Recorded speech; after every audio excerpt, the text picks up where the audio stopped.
오늘도 잘 오셨습니다. 오늘도 잘 오셔서 하나님을 만나시고 또 가지고 나온 기도 제목들이 다 해결되고 오늘도 우리가 영적으로 건강에 복을 받고 육적으로도 건강에 복을 받고 가는 여러분 되시기를 주의 이름으로 축원합니다.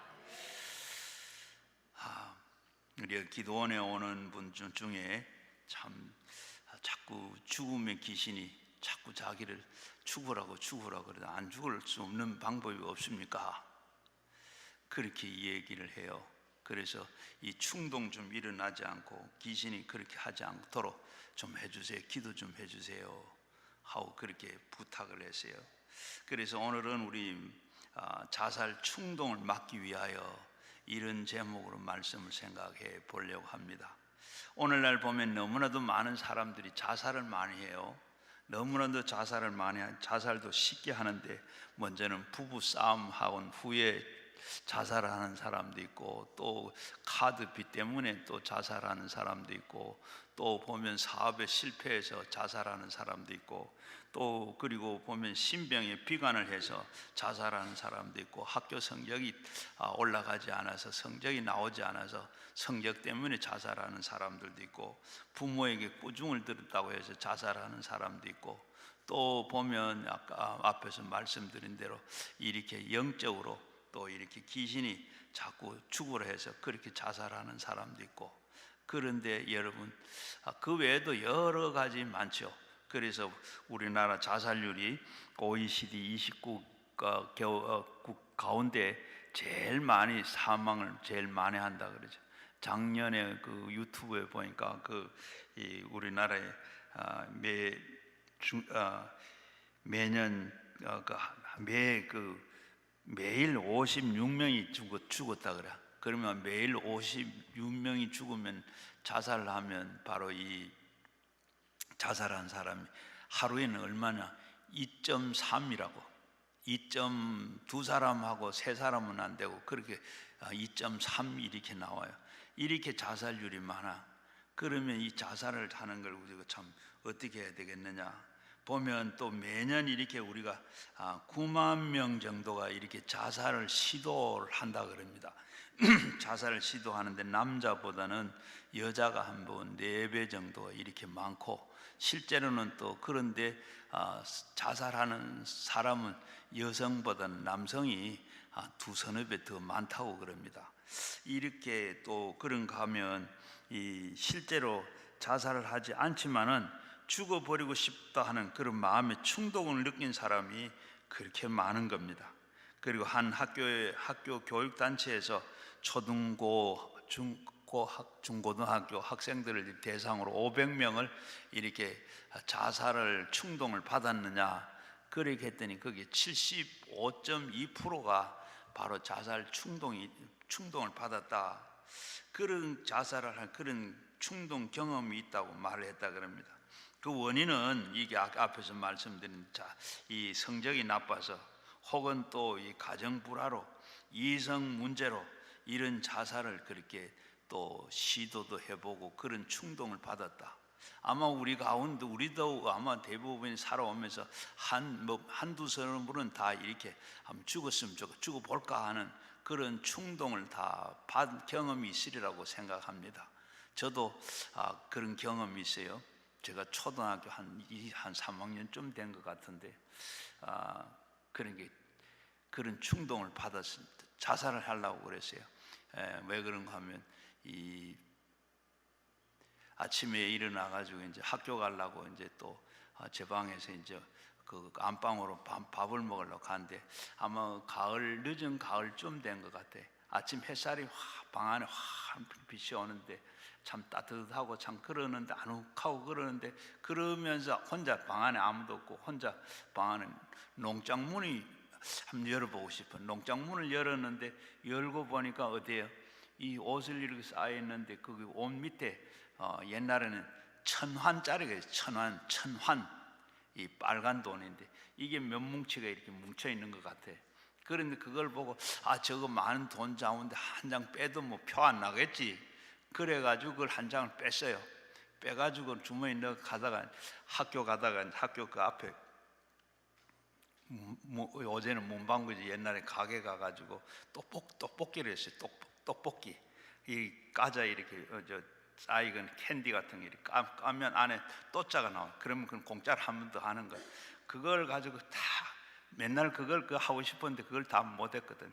맨날 뭐 몇 장 하다가 말고 그랬는데 1,000한이면 굉장히, 그때는 굉장히 제일 큰 돈이에요. 1,000한이면 지금으로 말하면 얼마 될라니, 뭐 적어도 뭐 많으면 한 100만 원쯤 되겠고, 적으면 오제 한 10만 원쯤 되겠고, 1,000한은 빨간 돈이 그게 제일 큰 거고, 그 밑에 100한짜리가 있고, 그 다음에 10한짜리가 있고, 그 밑에는 뭐 전도 있었어요. 그런데 그걸 가지고 가서 뭐 바꾸고 나니까 가게도 돈이 바꿔줄 돈도 없었던 것 같아요. 그래가지고 어떻게 해가지고 그걸 하다가 한 판을 다 했어요.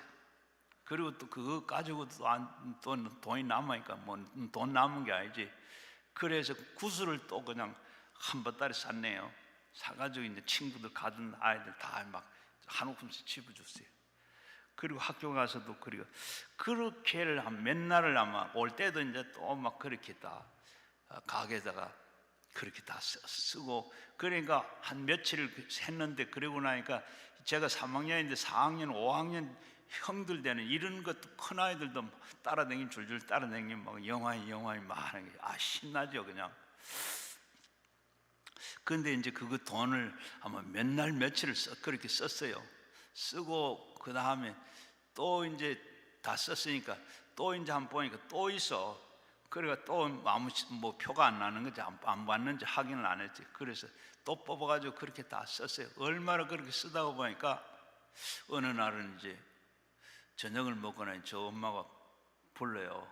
어머니가 불러서 부르더니 그러면서 문을 딱 잠그고 혼자 그러면서 너 돈 가져갔지? 그래요. 그 안 가져갔다 할 수 있어요? 그리고 아무 말도 못하고 쭈물쭈물하고 있으니까 막 해초로 다리를 거들어요. 얼마나 맞았는지, 맞고 난지. 아유, 그래서 넘어갔어요. 그리고 넘어갔는데 어떻게, 그 다음에도 자꾸 돈이 떨어졌으니까 어떻게, 그러고 나니까 자꾸 열어보고 싶고 봐도 없고 이제는 없어. 그리고 어디 돈이 없는가 자꾸 이제 찾게 돼요. 그러다가 생각하니까 이 아이들이 저거 돈 훔치가 와가지고 맞고 저거 그런 놈이라고 막 뒤에서 하는 것 같아. 창피하기도 하고 부끄럽기도 하고. 그리고 어느 날 저녁을 먹고 책상 앞에 앉았는데, 야, 이건 내가 이래가지고 살아가지고 뭐 하겠나 싶은 생각이 드는 거예요. 그래서 연필 깎던 칼을 가지고 앉아서 자꾸 막 목을 찔렀어요. 찌른데 이게 목에 안 들어가대요. 목을 막 찔렀는데 안 들어가. 이게 칼 가지고 죽는 게 아닌가 보다 하고 그냥 물에 빠져 죽으려고, 제가 저 대구에서 저 대구 쪽으로 가면 대구에는 큰 또 한강 같은 또 강이 또 금호강이라고 있어요. 저희 집에서 여름에 그 먹감으로 모욕을 하러 가면 한 6km 정도쯤 되는데, 이런 데를 막 제가 물에 빠져 죽겠다고 거기를 뛰면서 걸으면서 막 그 강을 향해 막 달려갔어요. 달려가는데 이제 강가에서 내려가 자갈밭으로 이렇게 막 걸어서 들어가는데 물에 들어간 거예요. 물에 막 걸어서 들어가요. 들어가는데 좀 들어가면 무릎 좀 들어가고 나니까 물이 차기 시작을 하는데 물이 차대요. 물이 찬데 점점 들어갈수록 더 차. 가슴이 딱 들어가니까 더 이상, 가슴쯤 오니까 더 이상 물이 차서 들어가지를 못하겠다. 차서 못 들어가겠다. 좀 더 들어가려고 해도 더 들어갈 수가 없어. 차서 막 물이 그렇게 차요. 그런데 진짜 지금 제가 생각하면 그런 생각은 없고, 아마 거기서 물에 빠져 죽으려면 거기서 들어 누웠으면 빠져 떠내려가 죽었을 텐데, 걸어가서 저녁까지 들어가서 막 키까지 물에 잠기가지고 떠내려갈 줄 그렇게 생각을 하고 갔거든. 물이 차서 못 죽고 돌아왔어요. 그게 자살하는 것도 그리 자살하는 게 연필을 막 제 목을 찔렀는데도 이게 안 들어가. 물에 들어갔는데 물에 빠져 들어갔는데 아무리 들어가도 들어가면 차서 이제 무릎에 들어가니까 오늘 점점 차는데 가슴이 차와서 막 완전 죽으러 가는데 죽겠더라고. 그래서 못 죽고 돌아왔대요. 아마 이런 경험들도 아마 있으리라고 생각하는데, 그래 이 자살 그런 충동을 받았어요. 이 자살이나 자살 충동을 막기 위해서는 우리가 어떻게 해야 되겠는가? 첫 번째는 삶의 이 과부하를 막아야 돼요. 삶의 과부하. 사람이 그 과부하가 되게 되면 자살을 하게 돼요. 우리가 저 고무줄 가지고 이 까만 고무줄을 이렇게 당기면 고무줄 늘어나죠. 늘어나는데 이렇게 잡아 당기면 늘어나다가 보면 터지기 전에는 어떻게 되나? 거기에 하얀 줄이 짝짝짝짝 줄이 나. 그런데 그거 무시하고 당기면 어떻게 터지죠? 이게 바로 이 과부하라는, 터지기 전에 줄이 짝짝짝 나는. 우리 사람이 사는 데 있어서 여러 가지 짐들이 있죠. 이 사는데 짐이 안 되는데 우리 사는 데는 너무 고달프고 이게 짐이 되면 너무 그게 무거워서, 무거운 데다가 거기에 누르면 더 이상 과부하가 걸려서 자살하게 돼요. 그래서 내가 감당할 수 있는 그 짐까지는 괜찮은데 그 더 이상 짐이 눌러지면 자살을 하게 돼요. 위대한 사도 바울도 그랬습니다. 너무나도 심한 고생이 부닥칠 때 삶의 소망까지도 잃었다고 이렇게 고백을 했어요. 고린도후서 1장 8절에 보게 되면, 형제들아 우리가 아시아에 대한 환난을 너희가 알지 못하기를 원하지 아니하노니 힘을 겹도록 심한 고난을 당하여 살 소망까지 끊어지고. 그랬어요. 바울은 아주 위대한 이 사도인데도 불구하고 고생이 너무 힘드니까 어떻게 살 소망을 잃어버렸다. 살 소망을 잃어버렸다. 사람이 소망이 있어야 사는데 이제 내가 살아가지 더 이상 살 수도 없고 살 수 없다, 이렇게 고백을 해요. 이 사도 바울뿐만 아니라 위대한 하나님의 사람 엘리사, 그 삶에 대해서도 과부하가 걸려가지고 낙심을 해서 죽겠다, 죽으려고 죽음을 시도를 했어요. 엘리사는 참 위대한 선지자죠. 어떤 선지자예요? 하늘에서 불이 내려와 진짜 이 불이 내려오게 했던 그런 바로 능력 있는 선지자입니다. 갈멜산에 올라가서 바알 선지자 450명과 그리고 아세라 선지자 400명, 이 850명과 같이 진짜 하나님이 불을 내리는가, 불을 내리시는 분이 진짜 하나님입니다. 그래서 바알 신을 믿는 선지자들과 진짜 하나님 믿는 이 엘리야가 하나님이 제단을 쌓아놓고 불이 내려오도록 그렇게 대결을 했는데, 어떻게 이 아세라 그리고 이 바알 선지자는 불이 내려오지 않았습니다. 진짜 거기에는 이 제단 위에 엘리야가 하나님이여 불 내려주세요, 불 내려주세요 하니까 불이 막 내려 제단을 다 태워버려요. 그래서 이기가지고 어떻게 850명 거짓 선지자들을 그리고 이 기손 시내가에서 다 쳐 죽였습니다. 그리고 그것만 한 게 아니죠. 3년 6개월 동안 이스라엘에 비 한 방울 오지 않아. 그때 하나님 앞에 비가 내리게 해달라고 하나님 앞에 기도했더니 비가 내려졌어요. 내려졌을 때, 그리고 이 비가 막 내리는데 그 갈멜산에서 이스라엘 이 수도까지 막 거기에 비가 오는데 그 뒤에 이 아합 왕이 막 마차를 타고 오는데 그 앞을 뛰어갔어요. 그러니까 거기에 완전 기진맥진해, 완전 거기에 이 탈진할 정도로 그렇게 병거 앞에서 뛰어갔습니다. 그 맞서서 갔는데 그때 이 엘리야는 참 과부하가 걸린 거예요.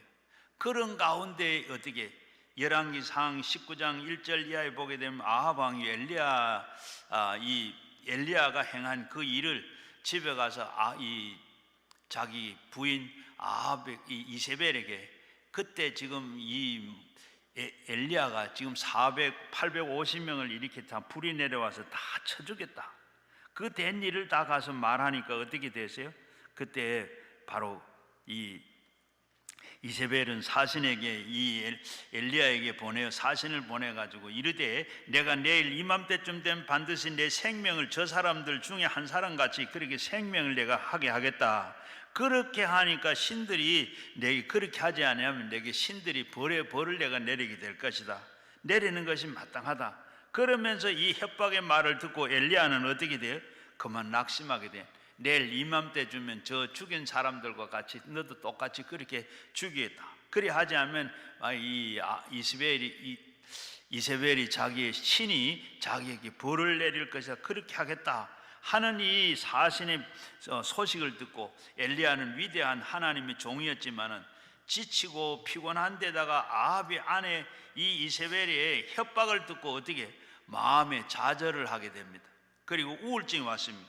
그래서 열왕기상 19장 3절 4절에 보게 되면 이 형편을 보고 일어나 자기의 생명을 위하여 도망하여 유다에 속한 부엘세바에 이르러 자기의 사환을 그들에게 머물게 하고 자기는 자신은 광야로 들어가서 하룻길쯤 가서 로뎀나무 아래 앉아서 거기에서 죽기를 원하게 이르되 여호와여 넉넉하오니 지금 내 생명을 거두소서. 나는 내 조상들보다 낫지 못하나이다. 이 여러분 위대한 선지자 이 엘리야가 어떻게 했죠?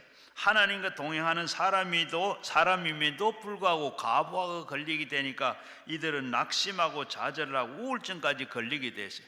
그래가지고 그는 부엘세바까지 자기 사환을 데리고 내려가서 거기에 사환은 거기에 두고 자기는 저 광야길로 들어가가지고 하룻길을 갔습니다. 하룻길을 가다가 보니까 로뎀나무가 있는데 그 로뎀나무 밑에서 하나님 내가 죽기를 원합니다. 내가 조상들을 비해서 내가 나은 게 아무것도 없습니다 하고 하는 죽임 달라고 내가 그렇게 하는 것이 마땅하다. 여러분 하나님은 위대한 선지자였지만은 하나님과 동행한 사람이었고 그러나 참 거기에 이렇게 좌절하고 우울증이 찾아오니까 어떻게 자살을 시도했습니다. 그러면서 그렇게 하는 것이 마땅하다고 그렇게 생각을 했어요. 그리고 또 모세도 보면 그렇습니다. 하나님의 사람 모세가 이스라엘 백성들 300만을 이끌고 그리고 이 광야로 지나오다가 너무나도 힘이 들어서 지치고 죽기를 원했어요. 민수기 11장 14절 이하에 보게 되면 주여 어찌하여 이 백성들을 내게 맡기십니까? 이 짐을 내가 지게 하시나이까? 책임이 심히 중하오니 나 혼자는 이 백성들을 이 짐을 질 수가 없습니다. 주께서 내게 이같이 행하실진대 내가 구하는데 은혜를 베푸사 즉시로 나를 죽여 나를 공감을 보지 못하게 하옵소서. 모세도 이렇게 모세 같은 그런 사람도 죽기를 죽여달라고 했습니다. 쉽게 말하면 자살을 하겠다는 겁니다. 이 모세도 너무나도 자기가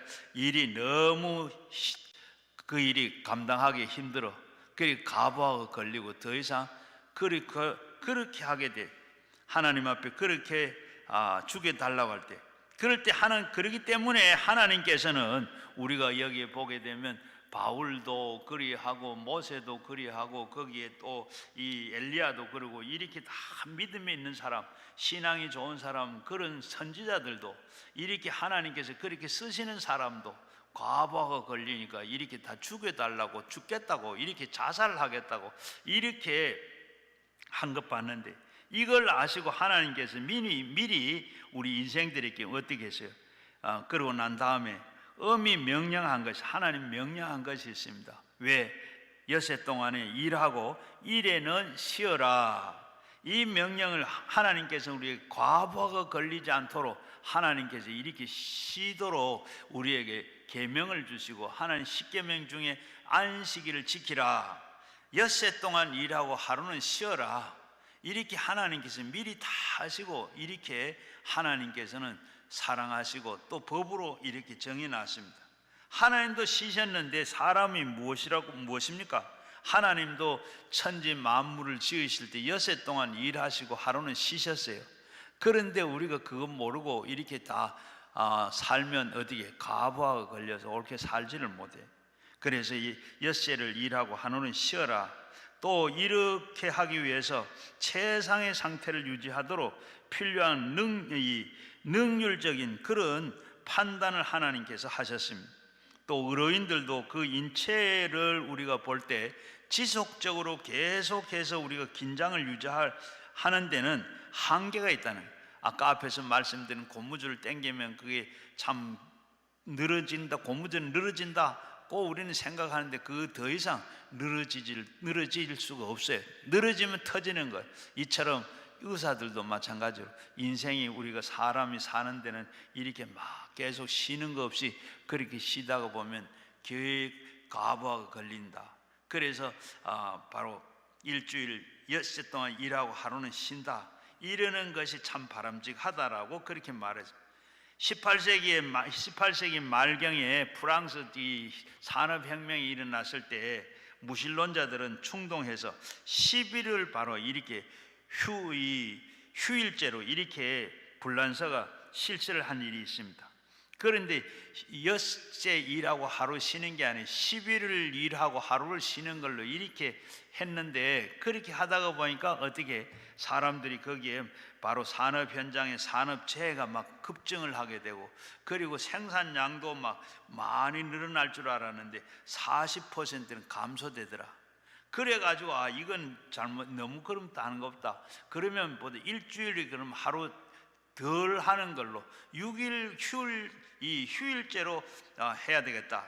그렇게 했는데도 역시 나중에 보니까 그게 더 안 되더라. 그래서 엿새로 다시 환원해서 1회 만에 하루를 쉬는 날로 이것이 하나님의 명령이다 하는 것을 알고 그렇게 환원을 했던 일도 있고, 또 러시아에서도 옛날 소련에 이렇게 공산혁명을 일으키고 난 다음 무신론자들이 내인 이 노동자의 이익을 위해서 하루를 일하고 더 해야 한다, 그런 표를 내가지고 8일을 휴일제로 만들었어요. 그렇게 만들었는데 그 하다가 보니까 역시 생산성이 이렇게 30%는 감소가 되더라. 그래서 내인은 참 우리는 기독교보다 더 노동을 더 생각함으로 바로 휴일 6일제를 하자 이렇게 했는데도 그것도 여의치 않아서 7일로 이렇게 다시 환원을 했더라 하는, 하나님께서 우리 지으시기를 우리가 그렇게 엿새 동안 일하고 하는 거, 일하고 하루 쉬는 거 그대로 지어 놓으셨고, 하나님께 그게 제일 합당하기 때문에 하나님도 엿새 동안 일을 하고 하루 쉬었어요. 그렇게 우리가 쉬는 것, 우리가 보면 일주일에 하루 쉬는 것도 쉬어야 되고, 또 그리고 이 하루에도 우리가 쉬는 시간이 있으면 쉬는 시간을 가져야 돼요.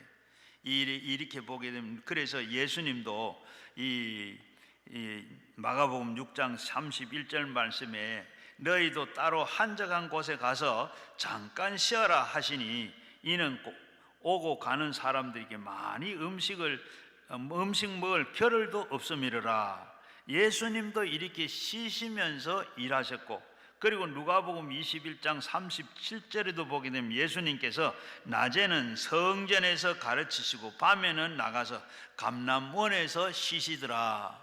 이렇게 우리는 밤에 또 쉬어야 되고, 그리고 우리가 쉬는 시간, 하나님의 아들도 쉬셨는데 우리가 주야로 쉬지 않고 일하게 해서는 잘 살게 되질 않습니다. 그리고 영국의 이 4번이나 영국 수상을 지낸 그랜드 스테이너는 이 나이가 90세가 되도록 그는 90세 사는 동안에 주일을 한 번도 범하지를 않았더라. 그리고 마지막 때까지 그는 열심히 찬양대에서 봉사하려고 늘 그는 힘써 기도했더라. 그렇기 때문에 세상에서 가장 열심히 일하고 영국에서 역사상 손꼽히는 그런 수상이 됐더라 하는 그런 기록도 있습니다. 어떤 두 사람이 나무꾼 두 사람이 있었어요.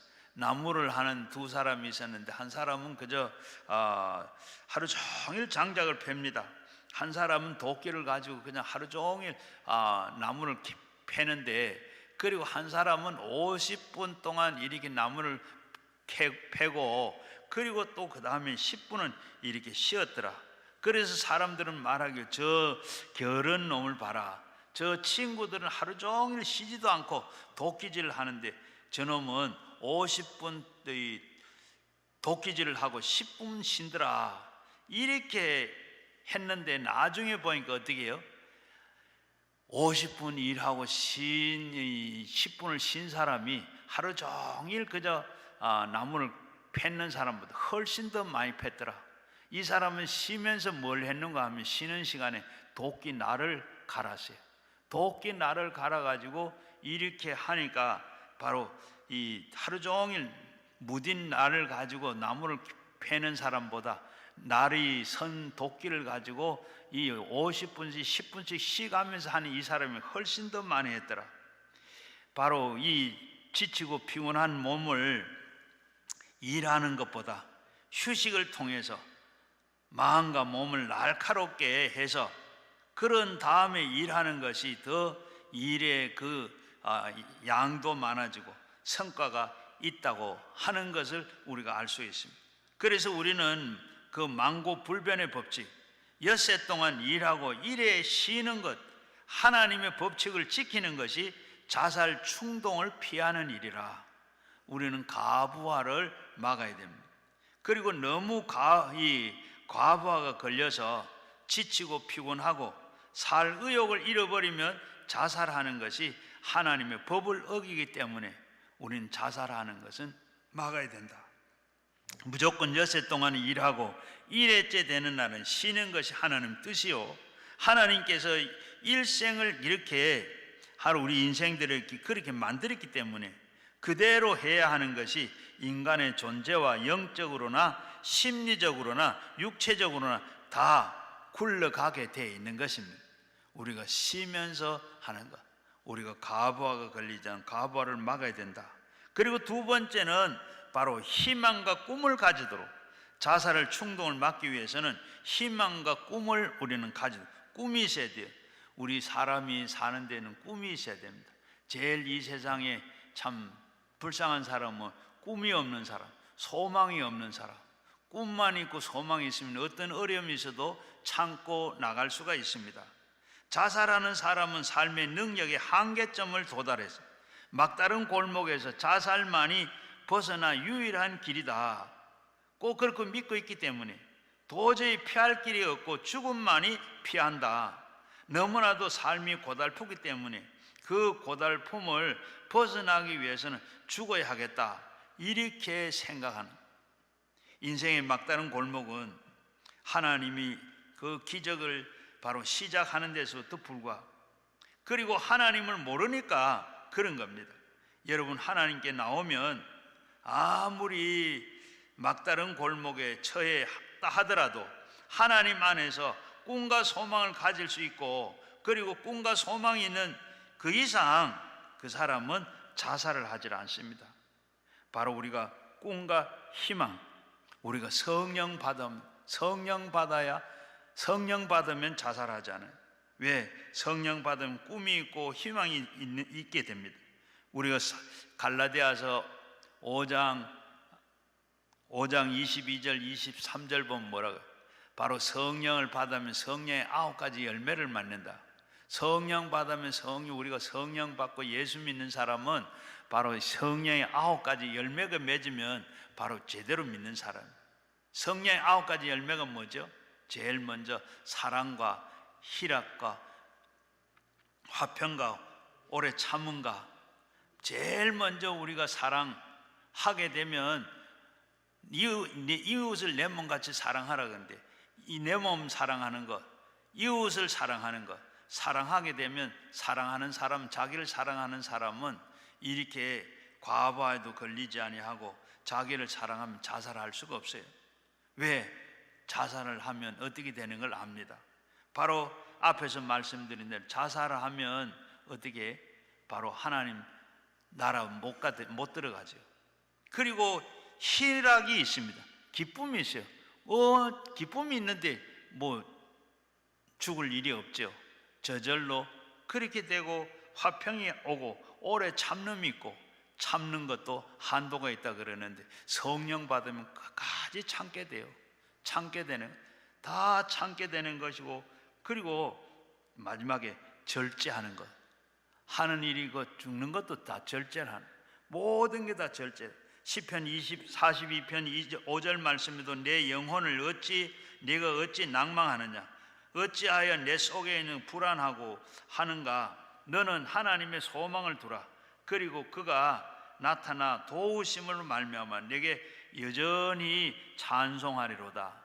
바로 우리가 성령 받고 나면 우리가 예수 제대로 믿으면 찬송이 저절로 나오고, 그뿐만 아니라 하나님께서 우리의 하나님께 소망을 두고, 그리고 도우심으로 말미암아 내가 여전히 하나님의 찬양을, 하나님의 도움을 받게 돼요. 그래서 우리가 다 막다른 골목에 하나님을 바라보게 되면 오히려 좌절과 절망 대신에 어떻게 찬송이 나와요. 찬송이 나오게 되면 힘을 얻게 되고, 기쁨을 얻게 되고, 평안을 얻게 되고, 성령 충만하게 돼요. 그리고 이 출애굽기 14장 10절 이하에 보게 되면 이스라엘 백성들이 애굽에서 나와서 홍해 바닷가에 막다른 골목에 처했을 때 아주 장렬한 홍해가 막혀 있고, 그리고 애굽의 그 바로가 뒤에서 군대를 거느리고 추격을 해옵니다. 앞으로도 갈 수 없고 뒤로도 물러설 수가 없어. 어떻게 할까? 그때 어떻게 완전히 이 이스라엘 백성들은 샌드위치가 됐습니다. 그런데 막다른 골목에 처했을 때 좌절하고 절망했습니다. 그러나 하나님은 어떻게 그때 그대로 두지 않아요. 하나님께서는 길을 만들었어요. 그때 보면 이 출애굽기 14장 10절 이하에 보게 되면 바로가 가까이 올 때 이스라엘 백성들은 어떠냐, 눈을 들어본 적 애굽 사람들이 자기의 뒤를 잃은지라 이스라엘 자손들은 심히 두려워하고 여호와를 부르짖고, 그들은 또 모세에 이르되 애굽에 매장지가 없어서 당신들은 우리를 이끌어내어 이 광야에서 죽게 하느냐? 어찌하여 당신이 우리에게 애굽에서 이렇게 이끌어내어 우리를 이와 같이 하느냐? 우리가 다 애굽에서 당신에게 이르기를 바로 이르지 않았느냐? 이르기를 내가 내버려 두라고 우리에게 애굽 사람들이 섬기는 것이 섬기지 하지 아니하였더냐? 애굽 사람들은 섬기는 것은 광야에서 죽는 것보다 낫겠노라. 모세가 백성들이 이르되 너희는 두려워하지 말고 가만히 여기에 서서 여호와께서 오늘 너희를 위하여 행하시는 그 구원을 보라. 너희는 오늘 내 본 애굽 사람들은 또 영원히 다시 보지를 못하게 하리라. 여호와께서 너희에게 위하여 싸우시리라. 너희는 가만히 있을지니라. 바로 이스라엘 백성들이 지금 애굽의 그 군대들이 뒤에 따라오고 앞에는 홍해가 가리고 앞으로도 가지 못하고 뒤로도 돌아서지 못하고 그럴 때 어떻게 원망하고 불평하고 이제는 다 죽겠다 자살하려, 그런 차라리 우리가 애굽으로 돌아가자, 아니면 여기서 죽게 만들었냐 그러는데 모세는 어떻게 지금 가만히 있어라. 하나님께서 오늘 우리에게 구원의 길을 어떻게 이루시는가 보자.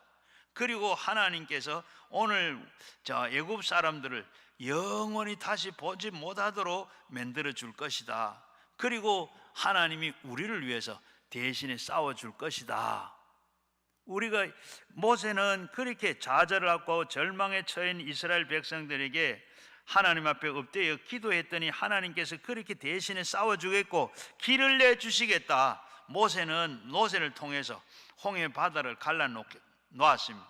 그래서 주님은 어떻게 사람의 눈에는 보이지 않고 귀에도 보이지 않지만 마음에 생각지 못하는 것을 예비해 놓았습니다.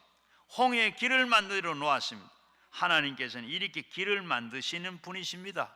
그래서 예수님께서 나는 길이다 고 해서 이스라엘 백성들이 그렇게 지금 눈에 보이잖아. 지금 앞에 보이는 건 뭐예요? 홍해가 가로막고 있고 뒤에는 이제 애굽의 군대들이 쫓아오고, 이거 어떻게 해야 돼? 그런데 모세는 지금 영안이 열려 하나님 앞에 기도했더니 하나님께서 대신에 어떻게 싸워주겠고, 그리고 또 대신에 싸워주고, 저들은 오늘 이제는 앞으로는 영원히 보지 못하게 될 것이고 하나님께서 어떻게 너희들을 우리를 구원하는 것을 보게 될 것이다. 하나님께서 어떻게 보게 했어요? 예수님께서는 참 우리 막다른 골목에 갔는데도 모세는 하나님을 의지하고 하나님을 찾으니까, 하나님을 만나니까 어떻게 길이 열려 홍해가 갈라졌습니다. 이스라엘 백성들이 그 홍해 가운데를 한길길을 가는 것처럼 길이 환히 열려져 갔어요. 가고 난 뒤에 다 건너고 나니까 그것도 모르고 이 애국 군대는 뒤에 따라오다가 어떻게 다 그들은 수문이 막혀서 어떻게 다 수장되고 말았어요.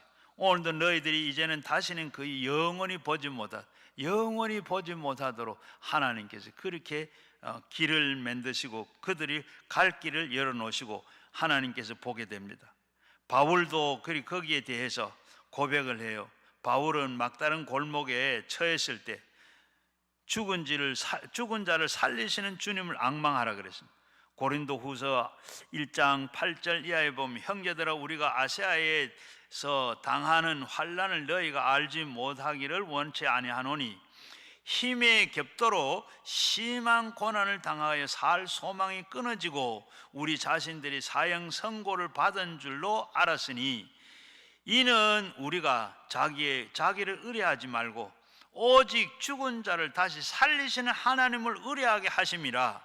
그가 이같이 큰 사망에서 우리를 건지신 것은 또한 후에라도 건지시기를 그에게 바라노라. 그래서 우리는 주를 의지하는 사람은 어떠한 환난이나 고통이 와도 꿈과 희망을 가지게 되는 겁니다. 로마서 8장 17절 말씀에 보면 기록된 바 내가 너에게 많은 민족의 조상을 세웠다 하신 같이 그 믿은 바 하나님은 죽은 자를 살리시며 없는 것을 있는 것 같이 부르시는 고 아시느니라. 아브라함의 바랄 수 없는 중에 바라고 믿었으니 그는 후손들 이와 같으리라 하신 말씀대로 많은 민족의 조상이 되게 하려 하심을 인함이로라. 우리가 바랄 수 없는 것 중에 바라고 믿을 수 없는 것을 믿고 하나님은 우리와 계시기 때문에 우리는 믿습니다. 왜냐하면 하나님은 우리에게 알지 못하는 크고 은밀한 일을 하시는 하나님이시기 때문입니다. 에레미야 33장 2절 3절에 보면 일하시는 여호와 일을 성취하시는 여호와 그는 여호와라. 그는 너는 내게 부르짖으라. 그리하면 내가 너를 구원하겠고 내가 응답하겠고 네가 알지 못하는 크고 은밀한 비밀을 내가 너에게 보이리라. 바로 우리가 짊어지면 안 됩니다. 일은 우리가 짊어지면 안 되고 우리가 짊어지면 지치고 피곤해집니다. 일을 행하시는 여호와 그를 지으시고 성취하시는 여호와 일은 하나님이 다 행하십니다.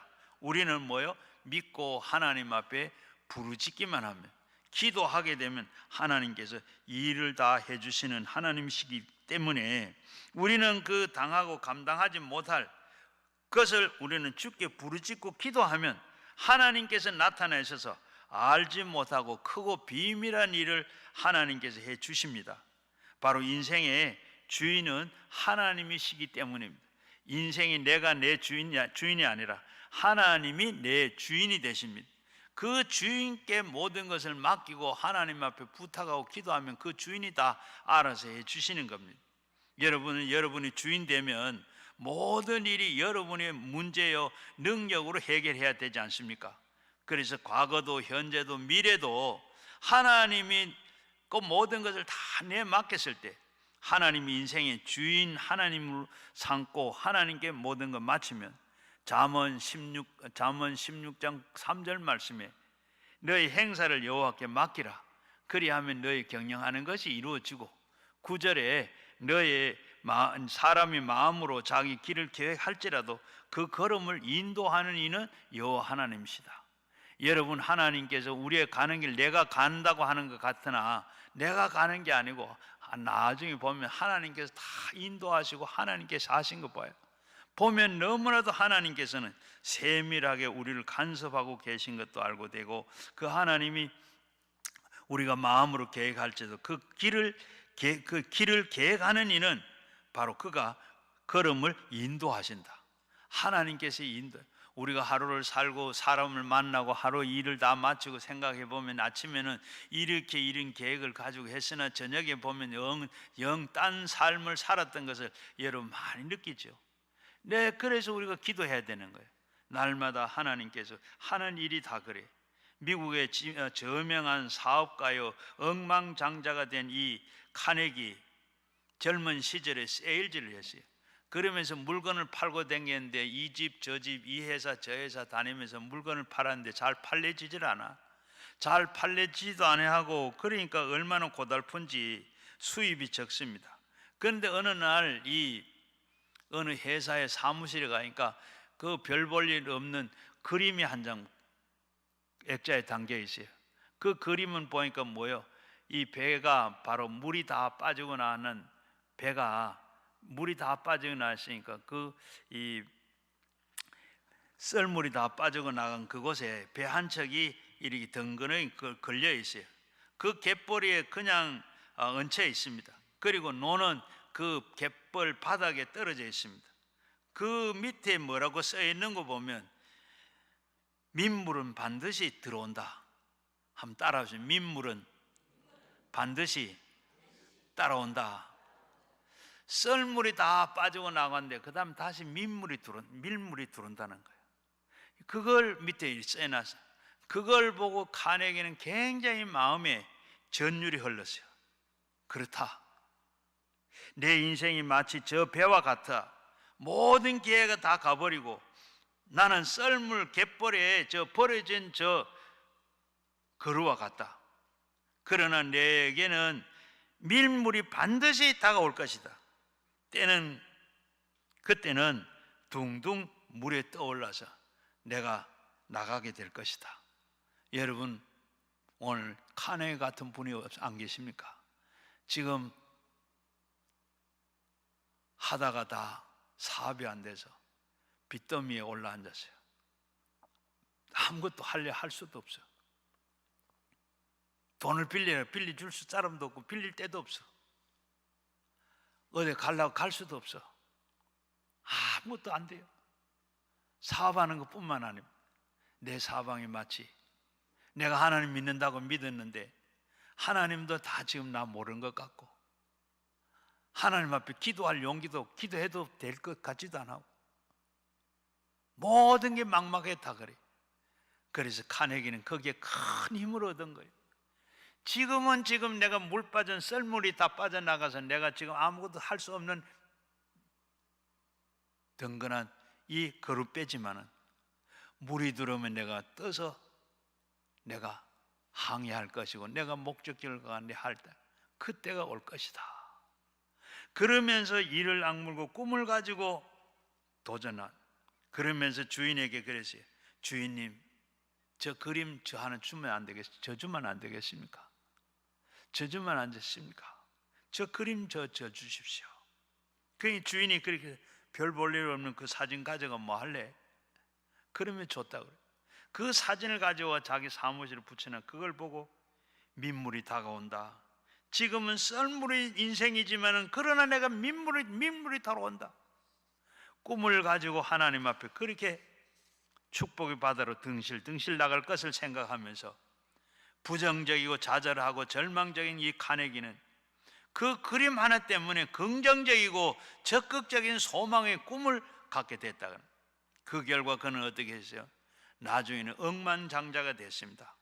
억만장자가 되고 난 다음에도 늘 그 그림을 바라보면서 비록 우리의 물이 빠져나간 갯벌 위에 덩그러니 남아있는 거룻배와 같은 나지만은 거기에 하나님을 의지하고 주님을 바라보고 밀물에 들어올 때까지 하나님께서 그때 하나님 일하게 해주세요. 하나님 앞에 기도하고 나가는 여러분 되기를 바랍니다. 밤이 되면 반드시 아침이 다가옵니다. 폭풍우가 아무리 심하게 쳐도 고요한 날이 밝아옵니다. 우리는 그런 꿈을 가지고 소망을 가지고 역경을 이겨 나가기 때문에 영광의 그때를 우리가 체험하는, 꿈과 소망을 버리면 견디지를 못하고 자살하게 되는 겁니다. 그 꿈을 가져야 돼요. 그리고 세 번째는 짐을 나눠주는 친구를 찾아라 그랬습니다. 짐을 나눠주는 친구. 여러분, 친구가 참 좋죠. 친구가 좋을 때는 친구가 많습니다. 내가 어렵고 힘들 때는 다 떠나고 버려요. 누가복음 15장에 탕자가 유산을 타가지고 세상에 나갔을 때 돈 있을 때는 친구가 많았어요. 돈 떨어지니까 다 떨어지고 없었어요. 여러분, 우리가 이 세상에 많은 친구들 참 어떨 때 보면 귀찮을 때도 있어요. 그러나 그 많은 그런 친구 말고 정말로 내가 외롭고 힘들고 어려울 때 내 고민을 이야기할 수 있는 그런 친구 몇은 있어야 사는 줄로 믿습니다. 여러분, 지금까지 보면 내가 그런 친구가 몇 명이 돼요? 여러분, 정말로 친구는 우리 예수님, 나를 위해서 십자가에 제 문제를, 내 목숨을, 내 대신에 목숨을 내놓고 우리를 사랑해서 찾아오신 그 예수님, 나의 참 친구이시고 그 친구가 바로 주님이 되어야 할 줄로 믿습니다. 왜냐하면 이 친구는 참 좋은데 번거로운 친구는 참으로 우리가 어떨 때는 부담이 되지만 그는 참 좋은 내 참 마음을 털어놓을 수 있는 그런 친구가 필요한데 그 친구가 세상에도 있으면 좋죠. 그런 친구가 있는 게 참 축복인 줄로 믿습니다. 그리고 왜 그런가 하면 기쁨을 나누면 커지고 고민을 나누면 적어진다 그랬습니다. 그런 친구와 이 기쁨을 나누면 더 기쁨이 커지는 거고, 또 그리고 고민을 나누면 그 고민이 적어지기 때문에 기쁨을 커져가고 고민을 작아지는 이런 친구가 우리에게 있어야 돼요. 로마서 12장 15절에 보면 즐거워하는 자는 함께 즐거워하고 우는 자와 함께 울라고 하는 이런 친구가, 마음의 번민의 친구와 함께 나누고 함께 기도하고 그러면 얼마나 좋겠어요. 마태복음 18장 19절에도 보면 진실로 너에게 이르노니 너희 중에 두세 사람이 땅에서 합심하여 무엇이든지 구하면 하늘에서 계신 너희 아버지께서도 그들을 위하여 이루게 하시느니라. 그런 친구와 같이 기도할 때 하나님께서 그 기도를 들어주신다. 오늘날 교회에서도 우리가 교회 소속이 되고 구역에 소속이 되고 평소에는 별로 필요 없는 것 같으나 그러나 내가 어려운 일이 고민거리가 있을 때 이렇게 서로 내나누고 기도할 수 있는 것이 얼마나, 또 기도할 때 그 모든 고민거리가 해결되는 줄로 믿습니다. 자살 충동을 피할 수도, 자살 충동을 받을 때 수고가 너무 힘들고 무거운 짐이 있을 때 이렇게 내놓고 한다면 얼마나 힘이 돼요. 전도서 4장 12절 말씀에 한 사람이면 패하거니와 두 사람이면 능히 당하겠고 당하나니 삼겹줄로 끊어지지 아니하리라. 바로 나 혼자는 짐을 지고 가다가 쓰러지면 일어날 수가 없습니다. 그러나 친구가 있을 때 내가 쓰러지면 친구가 일으켜 주기도 하고, 세 사람이면 삼겹줄이면 넘어지고 끊어지지를 않는다 그랬어요. 세 사람이 합치면 무슨 일도 못할 것이 없는 줄로 믿습니다. 어느 바닷가에서 낚시질을 하다가 한 사람이구만, 이 낚시질을 하다가 거기 보면 우리 요즘 가면 낚시 큰 세멘트 기둥으로 이렇게 막 엮어 놓은 데 있잖아요. 그런데 거기서 낚시를 하다 보면 쑥 빠져버렸어요. 쑥 빠졌는데 어떻게 거기 빠지면 나올 수가 없어요. 붙잡을 수도 없고, 그리고 이 사방에 그 산발들이 이렇게 막 엉켜 있어서 빠져나올 수도 없어. 그래가지고 빠졌는데 옆에 친구가 보니까 빠졌는데 이게 사람 살리라고 살려달라고 막 소리를 지르는데 어떻게 쫓아가서 보니까 어떻게 빠져고 나올 수가 없어요. 사방에 걸려가지고 나오지 빠져나오고 자꾸 파도가 치니까 물속으로 자꾸 빠져내려가는 거예요. 그래서 어떻게 해요? 신고를 하고 알렸습니다. 알렸더니 금세 경찰서에서 또 그리고 이 인명구조대에서 구조대원들이 막 찾아왔는데 이 어떻게 누가 와서 사람으로 힘으로는 할 수가 없어요. 이 위에 있는 산발을 끄집어내야 돼. 큰 장비가 와야 되네. 그런데 사람은 자꾸 물속으로 빠져들어가고 어떻게 해?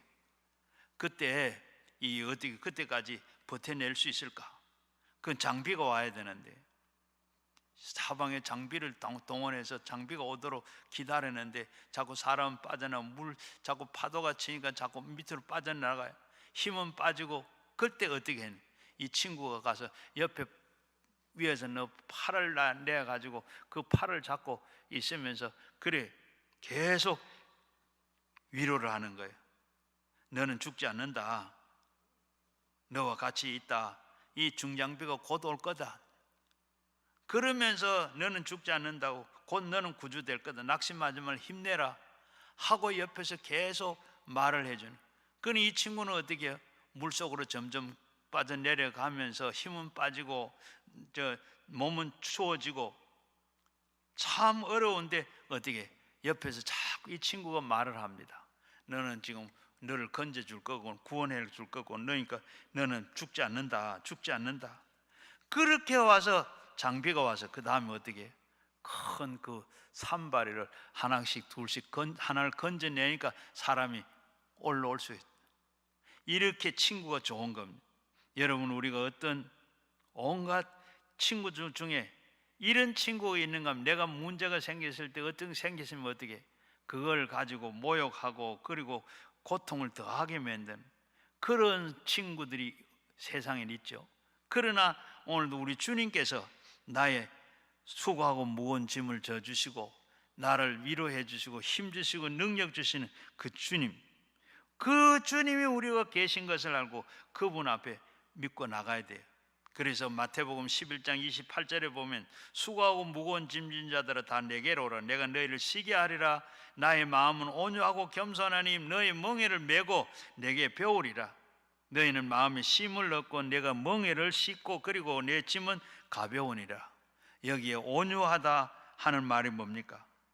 우리가 잘못하면 사람들은 다 손가락질을 합니다. 우리가 꾸짖고 비난하고 공격합니다. 그러나 온유한 것은 나의 마음이 부드럽고 그리고 따뜻한 사람이라는 겁니다. 죄를 짓고 불의하고 추악하고 그런 단 것을 버리고 세상을 등진 사람, 주님을 따뜻하게 부드러운 마음으로 내게 이렇게 영접해 주는 분이 바로 이 온유하다. 주님은 우리에게 겸손하다고 말씀했습니다. 무슨 말씀이 있냐? 나는 높고 그리고 부하고 영광스러운 사람만 되는 게 아니라 천하고 버림받은 진흙 땅 속에 뒹구는 사람이라고 짐을 지고 그런 분이 겸손한 분이나 바로 죄인의 친구가 누굽니까? 예수님입니다. 죄인의 친구 될 사람 누가 있어요? 그런데 내가 어려울 때 찾아오셔서 친구가 되시는 분은 예수님밖에 없어요. 그분 앞에 모든 걸 다 내맡기면 우리의 짐을 그분이 다 대신에 짊어지시고 내 인생을 가볍게 하는 줄로 믿습니다. 과부하가 걸린 우리의 무거운 짐을 주님께서 다 맡기시면 내 짐이 가벼워지는 줄로 믿습니다. 그래서 주 예수밖에 더 귀한 분은 없고 주 없이는 우리가 살 수가 없습니다. 그렇게 그 믿음, 그 신앙 가질 때 우리는 그 신앙 가지도록 우리는 하면 바로 이 자살을 막게 되는 겁니다. 네 번째는 새로운 인생관이 필요합니다. 우리는 자살 충동을 하기 위해서 새로운 인생관이 필요합니다.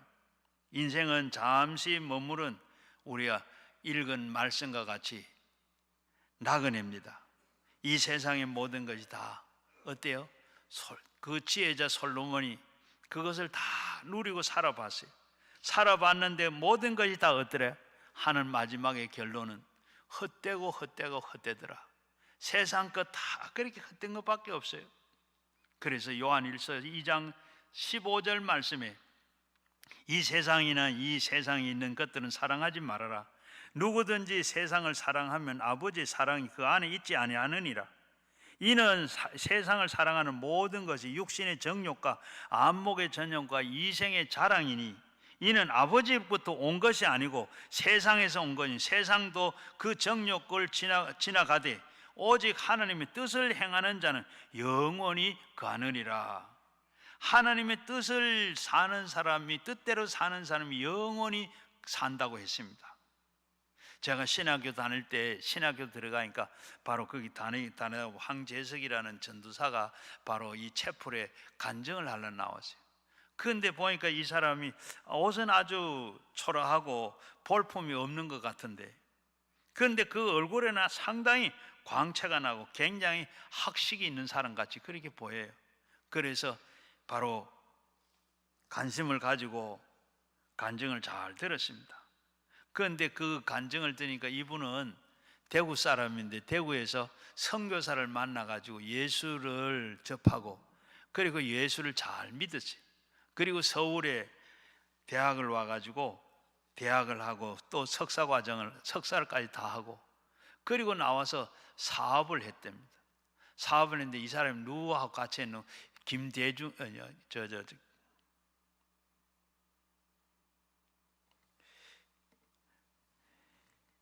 대우건설은 김우중 씨하고 같이 공부를 같이 친구했대요.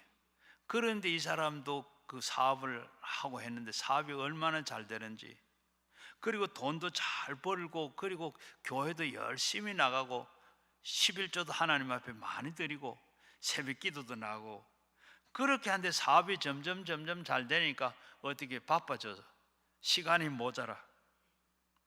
모자라서 주일날도 그냥 출장도 한번 가고, 그리고 사람 만나고 뭐 이러다가 보면 한 번, 두 번 이렇게 하다가 보니까 점점 그게 더 많아져 가지고 나중에는 주일을 자꾸 빠지게 돼요. 그렇게 주일을 다 빠지게 되고 새벽 기도도 이제 한 빠지게 되고, 그러다가 아예 점점 가면서 아예 새벽 기도가 뭐 나가는 게 귀찮아지고 힘들어지고, 종소리가 울리면 괴롭고, 그런데 무시하고 그렇게 막 잤대요. 이 자고 그러다 보니까 교회도 그냥 아예 나가는 걸 잊어버리고, 교회도 안 나가고 하나님도 그냥, 그리고 기도도 하지 않냐고 이렇게 되는데, 어느 날 회사가 어떻게 점점 회사가, 자기 회사는 괜찮은데 관계하는 회사가 부도가 나더래요. 부도가 나는데 여기저기 그냥 서로 연결이 되고 도미니 현상이 나가지고 자기도 이제 부도를 맞았다는 거예요. 그리고 부도를 만나고 나니까 어떻게 국세청에 세금도 못 내가지고 빨간 딱지가 막 여기저기 막 붙고, 이렇게 돼가지고 사업도 못 내고 사업도 안 되고 어디가 빌릴 데도 없고 어떻게 할 거 없어. 그리고 하나님 앞에 나가 회개하고 하나님 앞에 기도하고 무슨 낯짝으로 나가서 기도하고 해. 나갈 용기도 없고, 그래가지고 또 거기에 빚쟁이들이 막 찾아와서 괴로워서 못 살겠어. 그래가지고 한 게 뭐냐 하면 마지막 좌절과 절망이 찾아오는 그 길이 없어. 어떻게 해결할 길도 없고 어떻게 할 풀도 없고, 그래서 지약을 한 병 샀답니다. 지약을 사가지고 저 삼각산 올라갔어요. 삼각산 올라간 삼각산 중턱에 가서 어느 바위 밑에 앉아가지고 이 지약을 마셨대요. 지약을 마셨는데 얼마 지나고 나니까 정신도 없어지고 뭐 그냥 그걸 마시고 끝장을 났어요. 그리고 끝장이 났는데 얼마를 지났는지 머리 위에서 뭔 소리가 들리더래. 그런데 자기 이름을 부르는 거예요. 제사가. 그래서 눈을 떠서 보니까 하늘이 보이고 나무들이 보이더래. 지옥의 하늘이 보이네. 나무들이 보이네. 그래 그 가고 있는데 머리 위에서 부르는 소리가 들리. 제사가.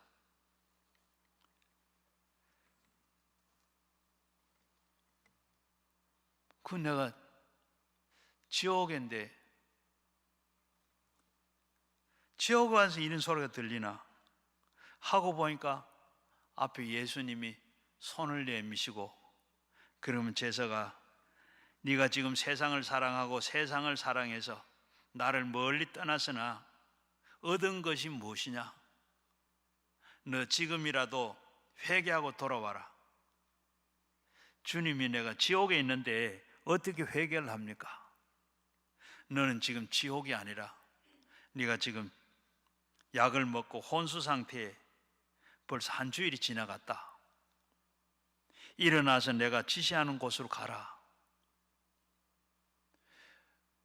그래서 힘을 내가지고 일어섰대요. 일어나서 보니까 자기 옷을 일어나서 보니까 옷에 벌써 개미들이 막 집을 뭐 팔에도 여기 팔에도 다리에도 그리고 몸은 막 뭐 뻘겋고 막 뭐 말이 아니고 힘도 없고 그래가지고 옷을 벗어서 개미집을 다 털고 그래서 기어서 내려오는데 내려온 게 저 평창동 삼각산 평창동 내려오다 보면 그 바로 삼각산 기도원이 옛날에 있었어요. 그 기도원을 찾아 들어가서 막 기도원 바닥을 땅을 치면서 얼마나 하나님 앞에 그냥 회개를 했는지 울면서 다리 뻗고 그저 얼마나 기도를 했는데 하고 나니까 그 원장님이 찾아왔더래요. 그리고 원장님이 찾아와서 그런저런 이 얘기를 다 했더니 이 원장님이 저 강원도 원주에 어느 시골 교회가 비어 있으니 거기에 가라 하더래요. 그래서 거기를 찾아갔어요. 거기 차비도 없고 그리고 원장님이 주는 차비를 가지고 거기를 찾아갔답니다. 거기에 찾아가서 그렇게 전도사를 하고 그렇게 하다가 이제 신학을 공부하게 됐다는 거예요. 그렇게 신학을 공부를 하는데 그렇게 하는 이 얘기가 내가 옛날에 잘 나가고 잘 먹고 할 때는 좋은 옷 입고 좋은 차 타고 그럴 때는 그렇게 했는데 기쁨이 하나도 없었다. 그런데 지금 내가 옷을 다 낡은 옷, 낡은 신발 이렇게 지금 시골 전도사를 하고 있는데 내가 그렇게 마음에 평안할 수가 없고 기쁘고 즐거움이 더 이상 있을 수가 없다. 내 인생관이 세상과 물질에 따라갔을 때는 탐욕으로 말미암아 늘 고통스럽고 늘 괴로웠지만은 탐욕을 다 털어버리고 주님을 의지하고 바로 내세를 바라보고 하니까 이렇게 내가 행복하다 하는 그렇게 말할 수 없는 그런 행복의 삶을 내가 지금 살고 있다. 그러면서 간증을 했어요. 여러분 우리도 마찬가지입니다. 여러분 우리가 이 세상 살면서 세상만 바라볼 때 인생관을 세상만 바라보는 그런 인생관을 가지고 있으면 세상에 사는 것이 더 이상 우리가 기쁘고 즐거움이 없고 좌절하고 절망할 수밖에 없어요. 그러면 어떻게 되느냐? 누가복음 16장에 보면 부자와 나사로 이 얘기가 나와요.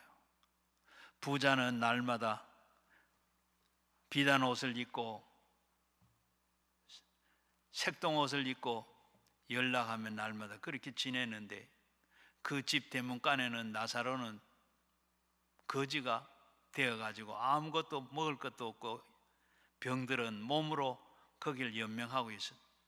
그런데 이 사람들이 다 어떻게 되세요? 먼저는 거지 나사로가 죽고 그 다음에 부자도 죽고 그리고 나사로는 천사에 받들려서 아브라함 품에 안기게 되고 부자는 음부에 떨어졌습니다. 그리고 음부는 어떤 곳이냐? 누가복음 16장 23절 이하에 보게 되면 꺼지지 않는 불이 불꽃 속에서 타고 있어요. 그곳에서 얼마나 있었는지는 모르지만 어느 날 23절 보게 되면 그가 음부의 고통 중에 눈을 들어 멀리 아브라함의 품에 안겨 있는 나사로를 보게 됐더라. 그래가지고 하는 말이 뭡니까? 아버지 아브라함이여, 지금 나사로를 시켜서 손가락에 물을 찍어서 네 혀를 시원하게 해주세요. 얼마나 고통스러웠으면 그래요. 그러니까 그때 뭐라 그래요? 아브라함이 너와 나 사이에는 큰 구렁텅이 생겨서 올 수도 없고 거기서 건너올 수도 없다. 거절당해요. 그러면서 네 하는 걸 네가 기억해라. 그는 세상에서 고통을 당했으나 너는 세상에서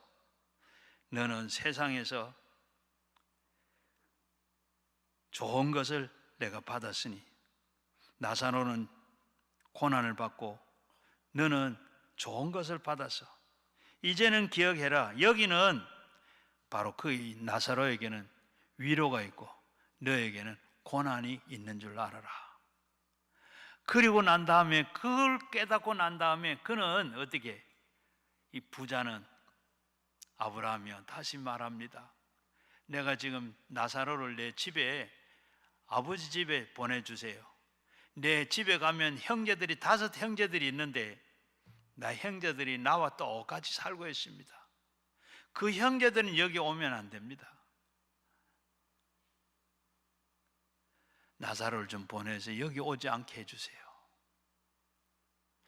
바로 이 부자는 지금 세상에 살 때 지옥이고 천국이고 생각도 못하고 매일같이 연락하고 하는 날마다 그렇게 살았어요.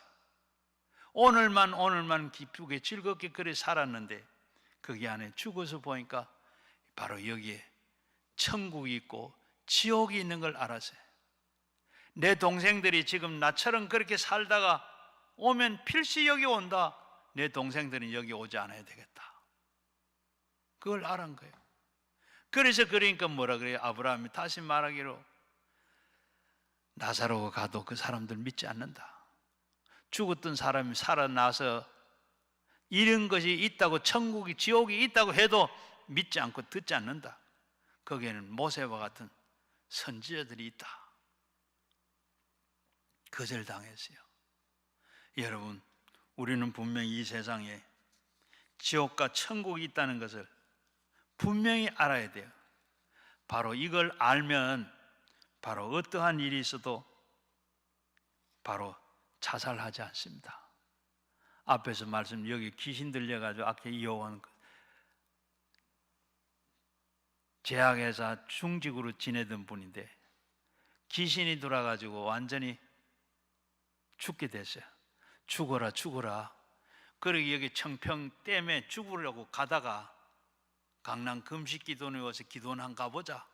그러니까 여기 들어와서 기도하고 저를 만났어요. 그러면서 목사님, 제가 벌써 지옥이 없었던 걸 알았으면 내가 벌써 죽었을 겁니다. 귀신이 끌려다니지만 그러나 내가 죽지 않는 것은 바로 지옥이 있다는 것, 죽으면 지옥 간다는 것, 자살하면 지옥 간다는 것, 그거 알기 때문에 안 갑니다. 여러분, 오늘 우리가 이 지옥과 천국을 알면 바로 이 자살하는 걸 막을 수가 있는 줄 압니다.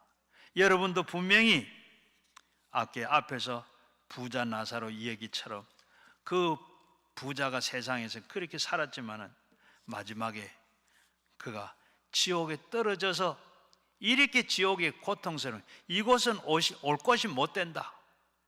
내 동생들은 여기 오지 아니하도록 나사로를 보내서 전도해야 되겠습니다. 여러분, 이처럼 오늘 우리는 이 세상에 사는데 여러 가지 앞에서 말한 이 세상 것은 솔로몬에서 앞에 있던 얘기, 우리가 뒤에 보게 되면 전도서 2장 4절 이하에 보게 되면 그 말씀이 세상에 우리가 또 그렇게 사는 것 사는데 어떻게 해요? 솔로몬은 그렇게 살아보고 모든 것이 헛되다 그랬어요. 이와 같이 우리는 세상 것 바라보지 아니하고 정말로 나의 죄인의 친구가 되시고 우리를 구원해 주신 예수 그리스도만 붙잡고 여러분 영혼이 잘 되고 범사가 잘 되고 강건해져가 자손 천대까지 예수 잘 믿는 여러분 모두가 되시기를 주의 이름으로 축원합니다.